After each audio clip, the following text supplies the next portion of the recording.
Егер қасыңыз бен кірпігіңіз сиректеп төгіліп жатса, не істеу керек? Үй жағдайында қайта қалпына келтіруге бола ма? Бұл туралы білгіңіз келсе, видеоны соңына дейін көріңіз.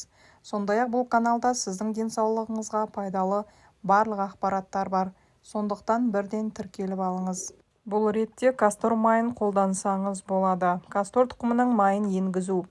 Кастор тұқымы май ақшыл сары түсті өсімдік майы болып саналады. Және кастор май өсімдігінің тұқымын ұсақтау арқылы өндіріледі. Оны қолдану ежелгі Мысырдан бастау алған. Ал алғашында шам отыны ретінде, кейінірек емдік және сұлулық емдеу үшін қолданылған. Кастор тұқымы терең тазартқыш ретінде май безеулерден тез арылтады. Теріңізді кірден, бактериялардан, өлі тері жасушаларынан және артық майлардан терең тазартады. Теріңізді жұмсақ, серпімді және мінсіз сақтайды. Кастор майы майда сызықтар мен әжімдерді азайту үшін тамаша, өйткені ол теріңізге терең еніп, эластин мен коллаген өндірісін ынталандырады. Кастор майы жұмсартқыш қасиеттері терінің оның тез сіңуіне мүмкіндік береді. Бетіңізді ылғалдандырады және толықтырады. Бұл майда сызықтар мен әжімдердің пайда болуын азайтуға өте жақсы көмектеседі. Кастор майы шаштың өсуіне арналған май болып есептеледі. Ол шаштың өсуін арттырады, өнімдер мен сәндеуден шаштың зақымдануын азайтады, шашты ылғалдандырады, шашты жылтыр және толық етеді, бас терісінің құрғауын болдырмайды және шаштың жалпы денсаулығын жақсартады. Сіз оны шашыңыздың ұштарына қолданған кезде бұйраларды азайтуға және бөлінген ұштарды жеңілдетуге де көмектеседі. Сонымен қатар ол іш қатуды жеңілдетеді. Кастор майы іш қатуды жеңілдетудің танымал тәсілдерінің бірі.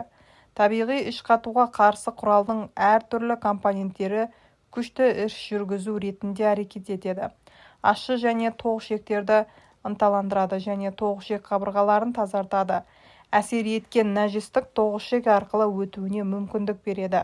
Кастор майын алақаныңызға салып, майды жылыту үшін қолыңызды бір-біріне ысқылаңыз. Майды бетіңізге кішкене айналмалы қозғалыстармен уқалап жағыңыз.